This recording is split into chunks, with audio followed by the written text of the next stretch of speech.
pagmamahal. Naroon ng Diyos. Sa ngalan ng Ama at ng Anak at ng Espiritu Santo. Amen. Ang pagpapala ng ating Panginoong Hesus Kristo, ang pag-ibig ng Diyos Ama, at ang pakikipagkaisa ng Espiritu Santo naway sumainyong lahat. At sumaiyo rin. Mga kapatid, tinipon tayo bilang mga kaanib na angkan ng Diyos, kaya dumulog tayo sa maawaing Panginoong nagpapatawad ng lubos. Sinugong tagapagpagaling sa mga nagsisisi, Panginoon, kaawaan mo kami. Panginoon, kaawaan mo kami. Dumating na tagapaganyayang mga makasalanay magsisi, Kristo, kaawaan mo kami. Kristo, kaawaan mo kami. Nakaluklok ka sa kanan ng Diyos Ama para ipamagitan kami. Panginoon, kaawaan mo kami. Panginoon, kaawaan mo kami. Kaawaan tayo ng makapangyarihang Diyos, patawarin tayo sa ating mga kasalanan at patnubayan tayo sa buhay na walang hanggan. Amen. Manalangin tayo. Ama naming makapangyarihan, ang sanlibutan ay iyong binabago sa mga pagdiriwang namin ng iyong pagsagip sa tao. Umunlad nawa ang iyong sambayanan sa iyong mga pamanang pang magpakailanman at huwag nawang magdahop sa iyong tulong sa kasalukuyan sa pamamagitan ni Hesus Kristo kasama ng Espiritu Santo magpasawalang hanggan. Amen. Maupo po ang lahat.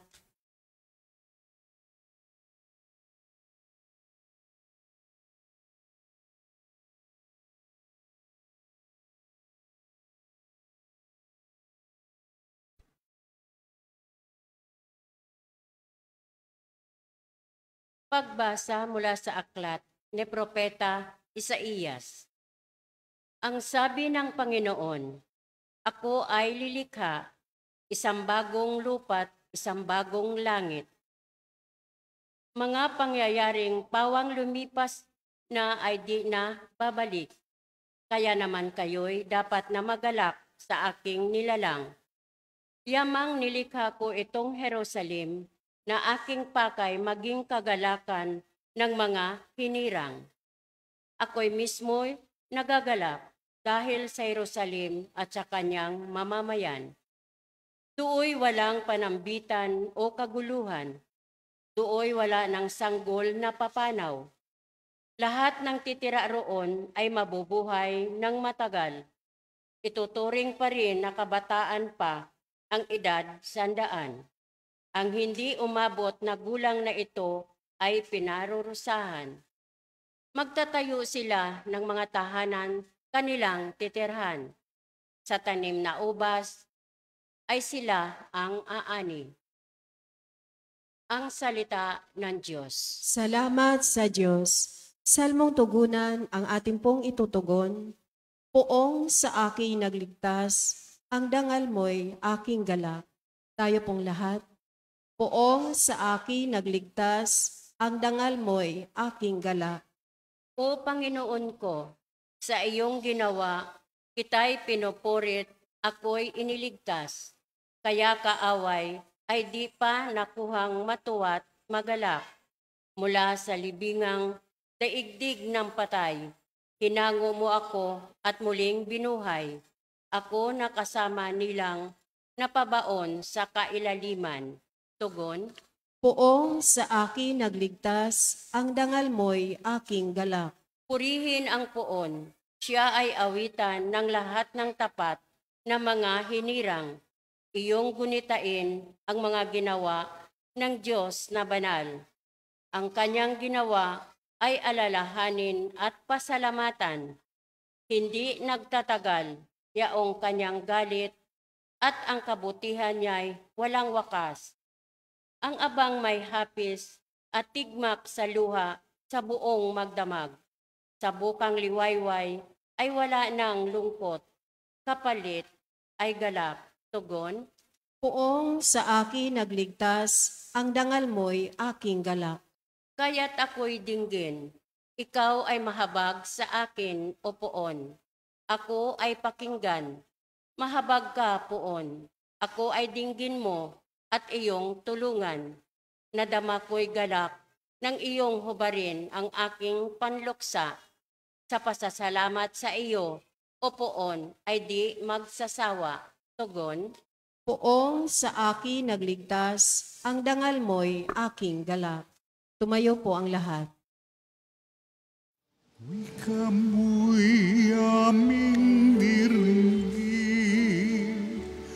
wika mo'y aming susundin,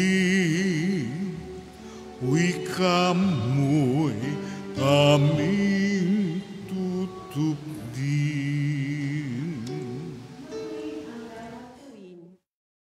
Masamay iwasan natin at tayo ay bubuhayin. Ang Diyos ay sasaatin. Wika mo'y aming diringgin, wika mo'y aming susundin, wika mo'y aming tutupdin. Sumainyo ang Panginoon. At sumaiyo rin, Ang mabuting balita ng Panginoon ayon kay San Juan. papuri sa iyo, Panginoon. Noong panahong iyon, umalis si Jesus sa Samaria at nagtungo sa Galilea. Sapagkat si Jesus na rin ang nagsabing ang isang propeta ay hindi iginagalang sa kanyang sariling bayan. Pagdating niya sa Galilea, ay mabuti ang pagtanggap sa kanya ng mga taga roon. Sapagkat nasa Jerusalem din sila noong pista ng Paskwa at nakita nila ang lahat ng kanyang ginawa roon. Nagpunta uli si Jesus sa Cana, Galilea. Doon niya ginawang alak ang tubig. Doon naman sa Capernaum ay may isang mataas sa pinuno ng pamahalaan at may sakit ang kanyang anak na lalaki. Nang mabalitaan niyang bumalik si Jesus sa Galilea mula sa Judea, pinuntahan niya ito. Pinakiusapan niya itong pumunta sa Capernaum at pagalingin ang kanyang anak na naghihingalo.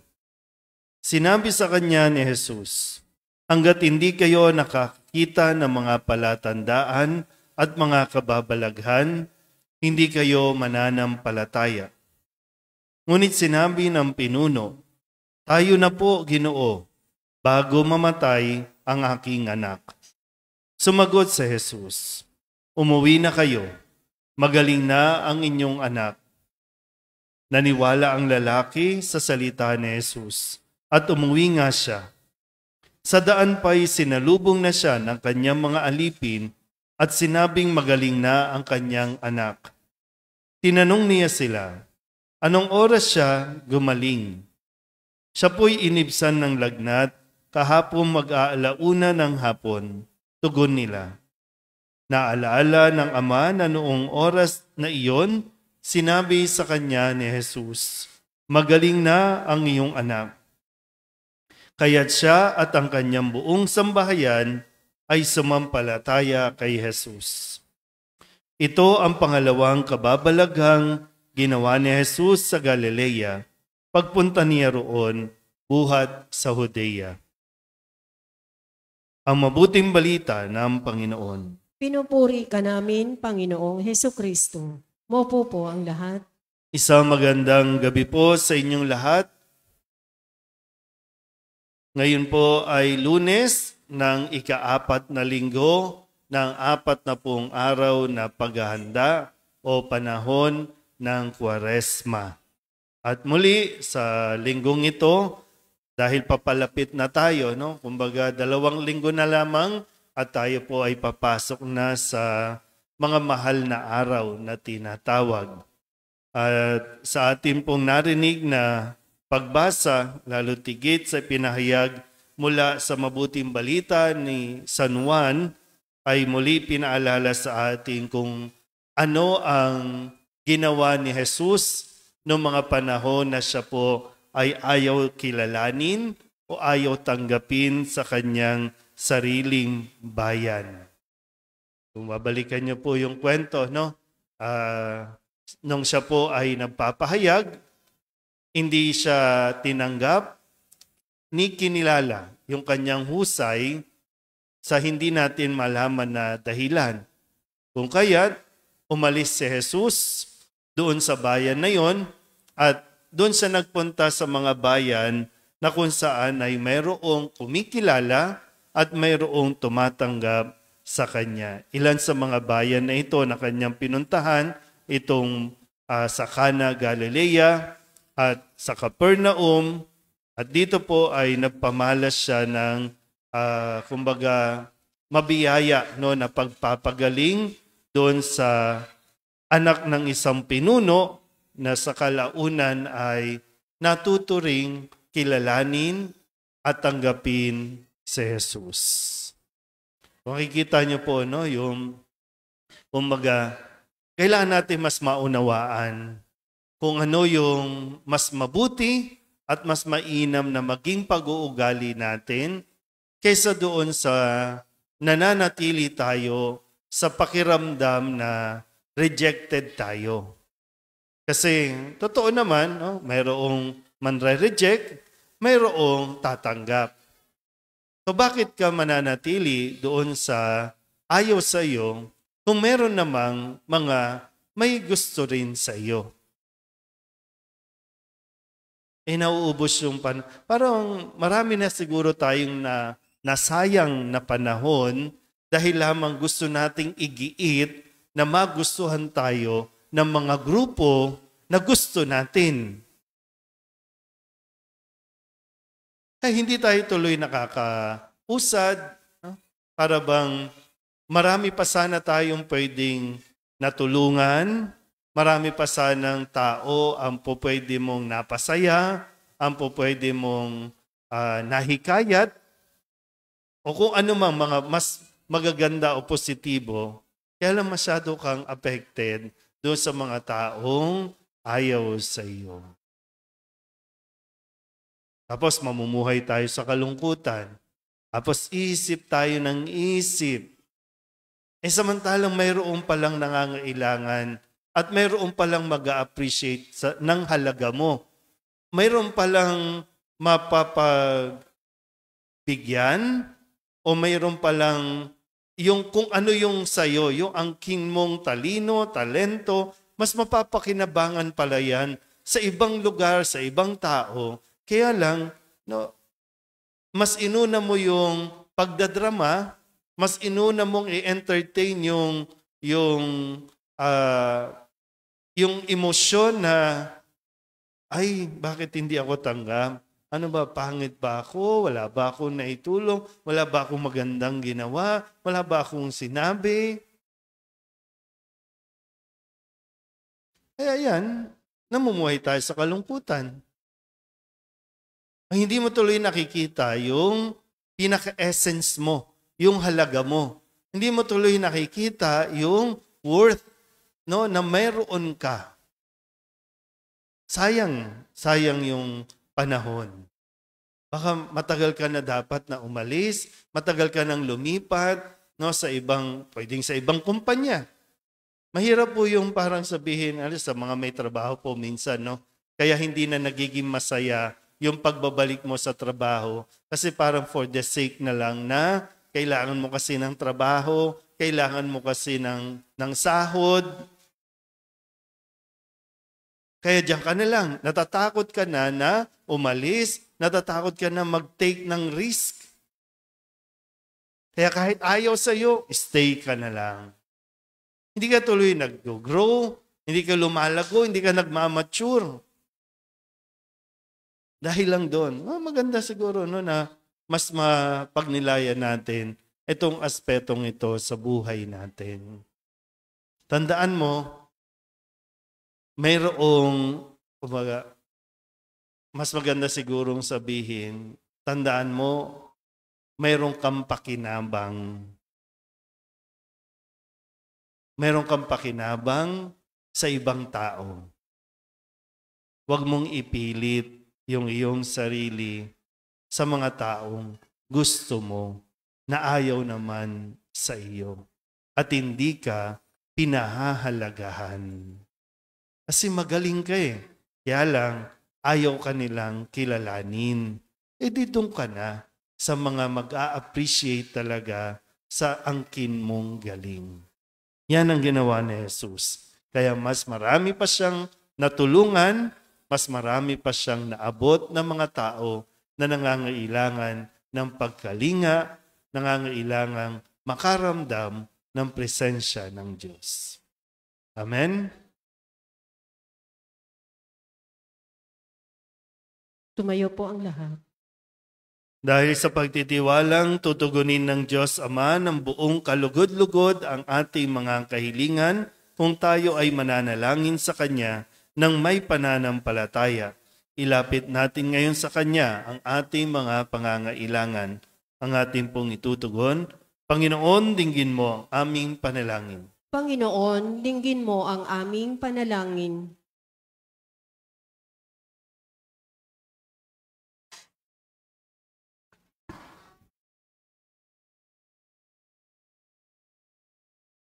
Ang simbahan sa buong mundo naway maging isang simbolo ng mapagpagaling na gawain ni Kristo sa pamamagitan ng kanyang pagkalinga sa mga may karamdaman sa katawan, isip at kaluluwa.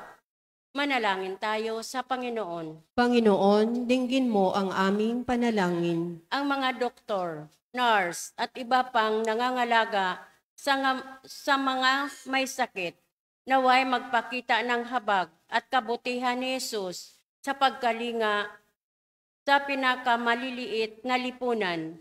Manalangin tayo sa Panginoon. Panginoon, dinggin mo ang aming panalangin. Itong Kwaresma, naway maging panahon ng paghilom at pagkakasundo para sa mga pamilya at pamayanan.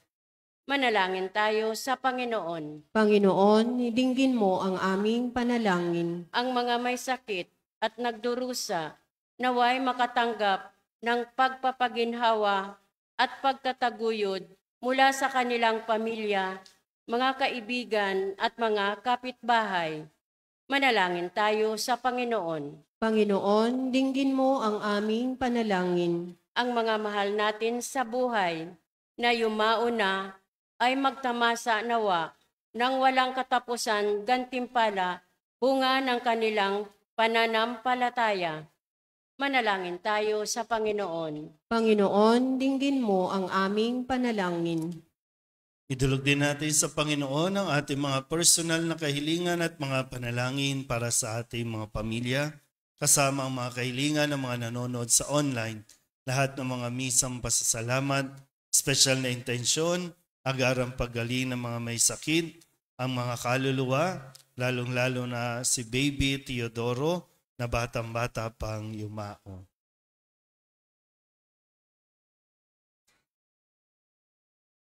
Ang lahat ng ito iniiling namin sa ngalan ni Kristong aming Panginoon. Amen. Maupo po ang lahat.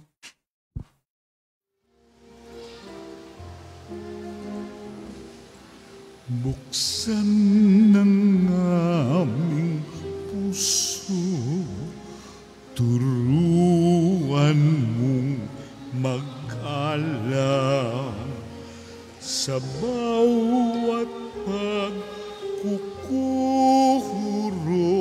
lahat ay makayakap. Buksan ng aming isip, sikatan ng liwanag ng kusang matangkilik, tungkuling nabanal. Buksan ng aming palad, sarili marial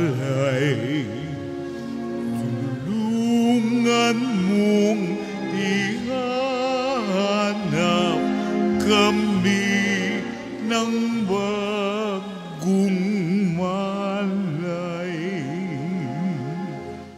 Manalangin kayo mga kapatid upang paghahain natin ay kalugdan ng Diyos Amang makapangyarihan. Tanggapin nawa ng Panginoon itong paghahain sa iyong mga kamay, sa kapurihan niya at karangalan sa ating kapakinabangan at sa buong sambayanan niyang banal.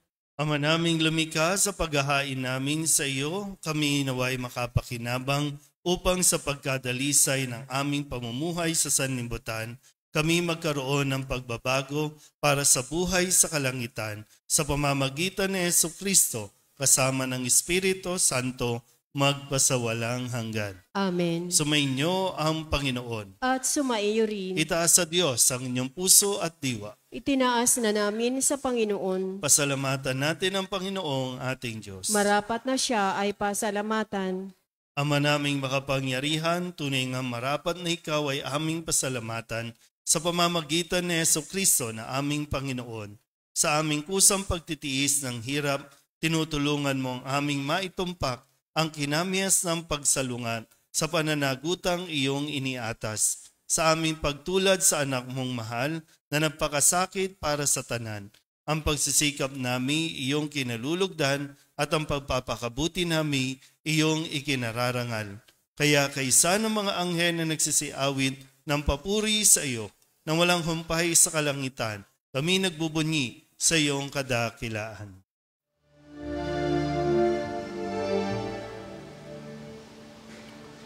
Santo, Santo, Sanctum, Panginoong Diyos na makapangyarihan, napupuno ang langit at lupa ng kalwalhatian mo. Hosana sa kaitaasan, pinagpalang na paririto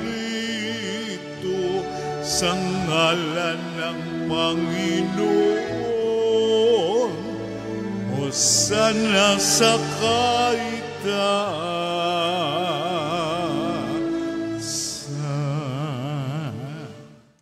Ama naming banal, ikaw ang bukal ng tanang kabanalan. Kaya't sa pamamagitan ng iyong Espiritu, gawin mong banal ang kaloob na ito upang para sa aming maging katawan at dugo ng aming Panginoong Hesu Kristo.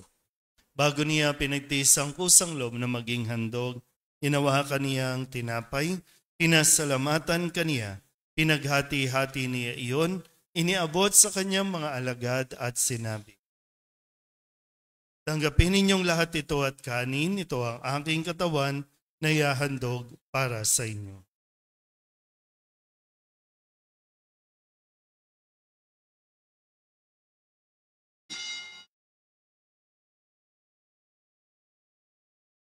Gayun din naman nang matapos ang hapunan, hinawakan niya ang kalis, muli kaniyang pinasalamatan. Iniabot niya ang kalis sa kanyang mga alagad at sinabi, tanggapin ninyong lahat ito at inumin. Ito ang kalis ng aking dugo, ng bago at walang hanggang tipan, ang aking dugo na ibubuhos para sa inyo at para sa lahat sa ikapagpapatawad ng mga kasalanan. Gawin ninyo ito sa pag-alaala sa akin.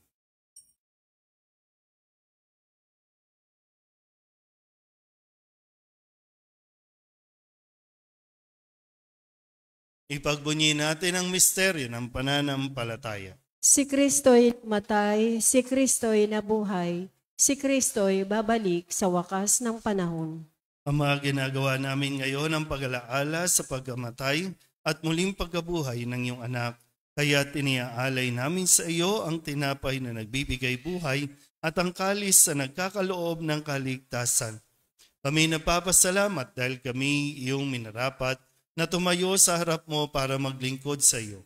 Isinasamo namin kami magsasalo-salo sa katawan at dugo ni Kristo ay mabuklod sa pagkakaisa sa pamamagitan ng Espiritu Santo.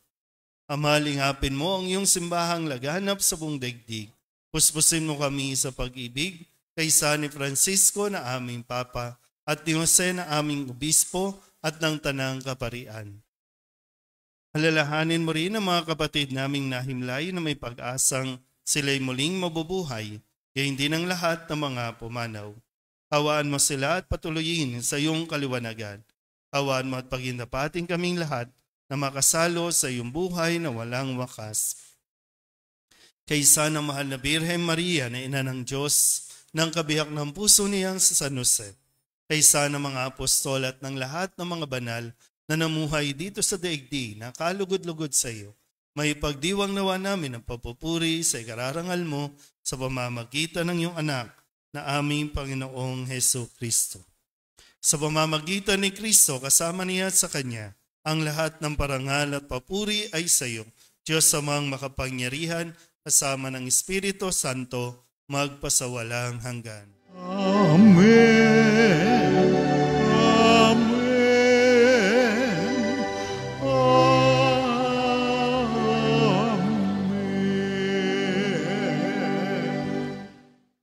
Sa tagubilin ng mga nakagagaling na utos at turo ni Jesus sa Panginoon natin at Diyos, ipahayag natin ang lakas loob.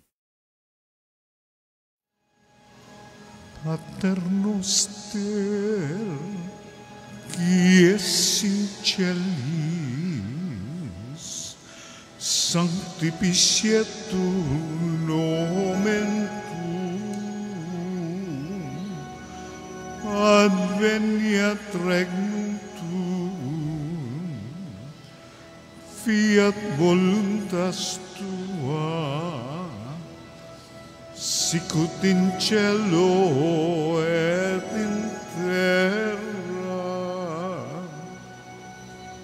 Panem nostrum quotidianum da nobis hodie, et dimitte nobis debita nostra, sicut et nos dimittimus debitoribus nostris,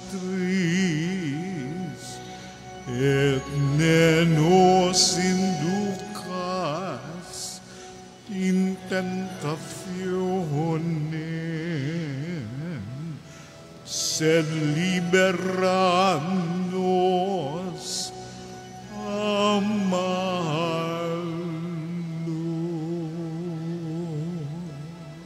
Hihiling namin kami iadya sa lahat ng masama, pagkalooban ng kapayapaan araw-araw, iligtas sa kasalanan, at ilayo sa lahat ng kapahamakan, samantalang aming pinananabikan ang dakilang araw ng pagpapahayag ng tagapagligtas naming si Heso Kristo. Sapagkat iyo ang kaharian at ang kapangyarihan at ang kapurihan magpakailanman. Amen. Panginoong Heso Kristo, sinabi mo sa iyong mga apostol, kapayapaan ang iniiwan ko sa inyo, ang aking kapayapaan ang binibigay ko sa inyo. Tunghayan mo ang aming pananampalataya at huwag ang aming mga pagkakasala. Pagkalooban mo kami ng kapayapaan at pagkakaisa ayon sa iyong kalooban, kasama ng Espiritu Santo, magpasawalang hanggan. Amen. Ang kapayapaan ng Panginoon ay laging sumainyo. At sumaiyo rin. Magbigayan po tayo ng kapayapaan sa isa't isa.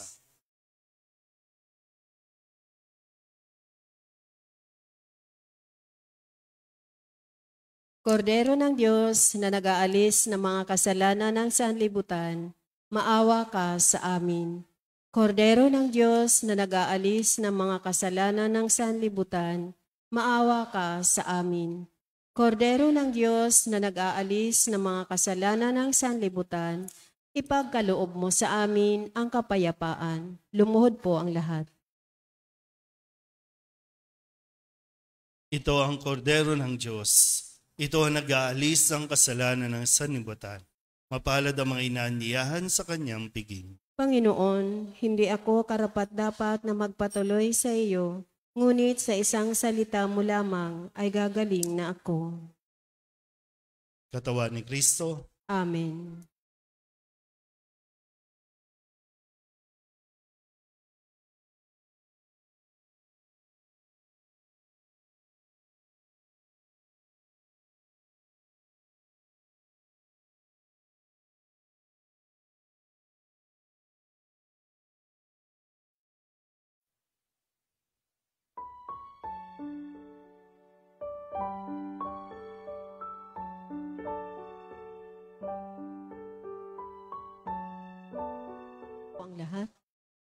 Manalangin tayo.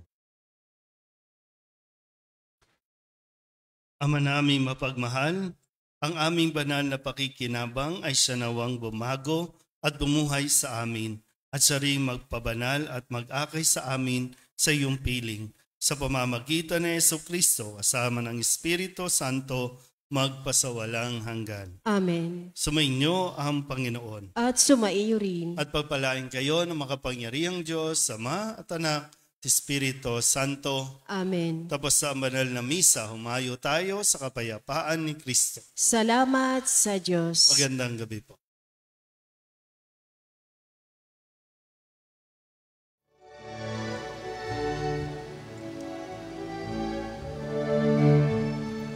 Walang sinuman ang nabubuhay para sa sarili lamang. Walang sinuman ang namamatay para sa sarili lamang. Tayong lahat ay may pananagutan sa isa't isa. Tayong lahat ay tinipon ng Diyos na kapiling.